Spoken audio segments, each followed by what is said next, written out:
I wasn't planning on making a video today, but we need to have a good talk about the fit and proper persons test.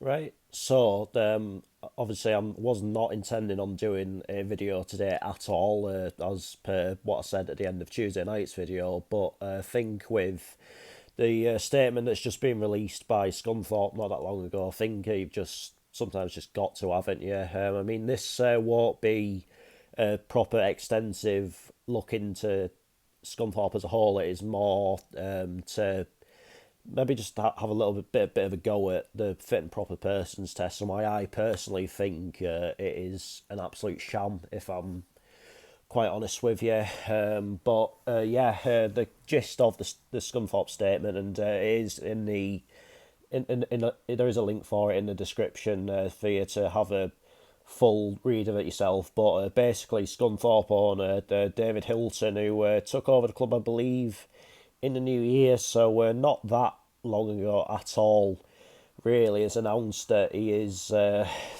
he's not going to be funding the club anymore, and as a result of various things, I think the main takeaway is that Scunthorpe will no longer be playing their home games at Glanford Park. I mean, they'll play there this coming Saturday against Buxton and next Saturday against Brackley Town. But after that, all their home games will now be Gainsborough Trinity's the Norfolk Stadium. And basically, as well, he said that if fans aren't going to turn up and what have you, then cuts are gonna have to be made to the playing squad and stuff like that, which is going to hamper their overall chances of promotion. So it's just all an absolute it's just all absolutely crazy at the minute. And of course, earlier this week there was quite a few of their fans on social media, taking social media,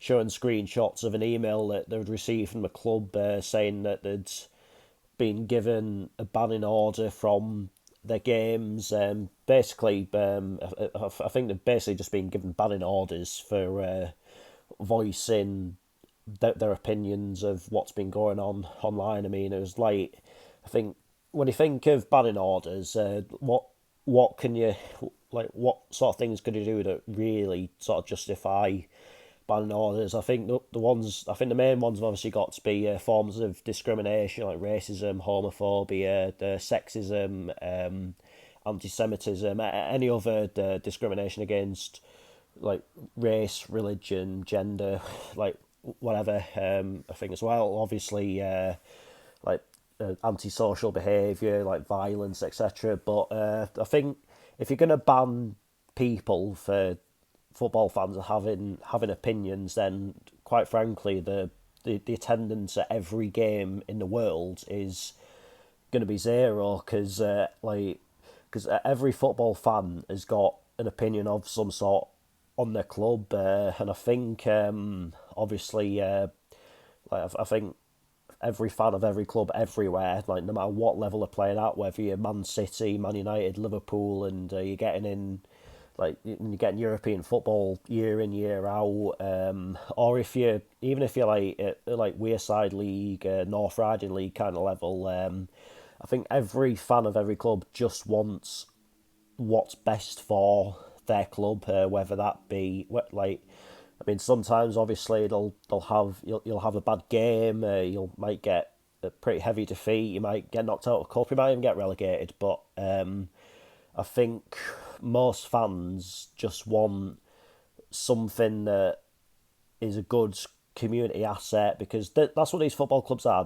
They are like a big asset for their entire community, and to see like so many clubs sort of being ripped away from their communities, it's just incredibly sad to see, to be honest with you. And obviously at the minute you've got Scunthorpe, but as well you've got Southend. You look at what Ron Martin's doing there, like not paying bills, not paying players and staff on time. Obviously, their supporters are really starting to ramp up their protest now. Of course, I went to Southend in February, and obviously I did a bit of recording of their protest. Obviously, that video's there for you to check out if you want to. And as well, you've got Reading, obviously in League One. They've just had a pretty hefty points deduction, and the list could go on, and it's been going on for years with various clubs. Like, I think of Francesco Bichetti at Leyton Orient, Ken Anderson at Bolton, Steve Dale at Bury, George Reynolds with Darlington, Joe Calla with Morecambe, Portsmouth, Gateshead. Like, this list could just go on and on and on, and unfortunately, it all whittles down to the fit and proper persons test, which I truthfully think is not fit and proper within itself, because like this just keeps on happening, and why and yet the FA just seem so careless with it, and it's just going to keep on happening until until that test is actually made fit and proper itself, because right now we're like there's just too many like con men, like whatever you want to call them, just getting into football clubs, and it's really not right. And you've seen a lot of clubs now that are almost like going out of the frying pan and into the fire a little bit. You look at Scunthorpe, obviously, they got rid of Peter Swan, David Hilton came in, and everyone thought, yeah, like this could be a way forward. I think obviously last season, I think when Hilton came in, I think relegation was.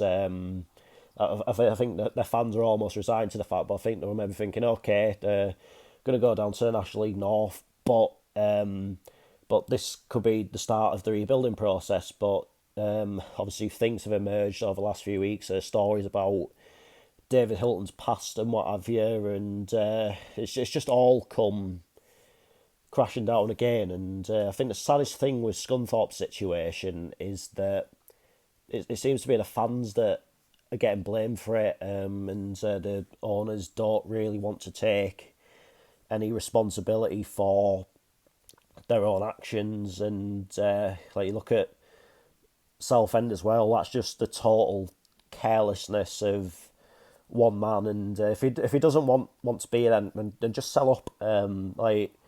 Don't just sell up. Then the Southend fans will never bother you again. And it really is that straightforward. I mean, and that's the thing. Like, I just hope for Southend sake, and obviously Justin Rees, an Australian businessman, is looking to take them over, and I hope that comes off of them. And most importantly, I hope that Justin Rees is who he says he is and has good intentions for the football club, because obviously Southend fans have been through a lot over the last few years. Southend players, Southend staff, and I think that I think more than anything at Southend right now, they just want a bit of transparency from their owners. They want to be getting paid on time. They want facilities that are not like totally rusty and out of date now, because you look around Roots Hall now. I know it's obviously a pretty class.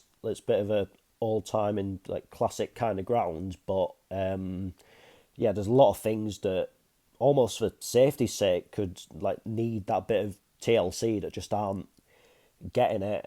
So honestly, for Scunthorpe and for Reading, for Southend, like, I'm just like really sorry that this is actually happening to you. I mean, as a Gateshead fan, we are so lucky, and we should not underestimate this. That obviously when Joe Calla left the club, we were in a massive state, and for it we got a demoted league, not through sporting merit but through financial carelessness. But fortunately, the people that came in, obviously, for fans of the club, people that cared, and now we're setting us back well and truly in the right direction, and possibly even further than, and hopefully maybe one day even further than we could have like realistically expected under him. I mean, and obviously we've not got the biggest budget in the world and what have you, but we manage, and that's all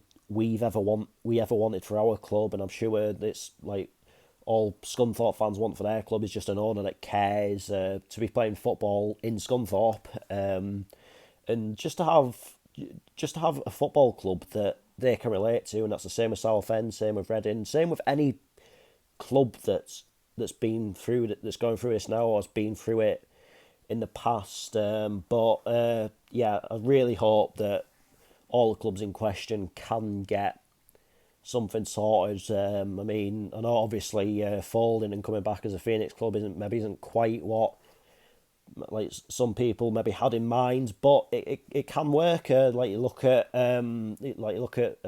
Hereford. Obviously, Hereford United unfortunately folded, but Hereford FC are back at what these days has to be regarded as a fairly respectable level of football. Same with Scarborough. I think Macclesfield is gradually starting to come back, so it can be done. But obviously, for me, like personally, I personally hope that all these clubs are saved in the current guise, and yeah, they can just get back, and the fans can just get back to looking forward to being at the football on Saturday, and just really just have on the pitch matters to talk about, and not like be sort of fretting over anything else. But that is that for this video. A little bit of a flash in the pan kind of thing, but quite frankly, the FA fit and proper persons test is an absolute disgrace, and it needs looking at. And until it is properly investigated, this thing, unfortunately, is just going to keep on happening. But I'll be back on Saturday with Motherwell versus Celtic, of course. If you want to, you can vote for me in the best in non-league video category for the Football Content Awards. The link is shared in a description. Check out some of the other categories as well for other channels, podcasts, whatever that you might want to vote for. But until Saturday, take care. Cheers for watching. See you later.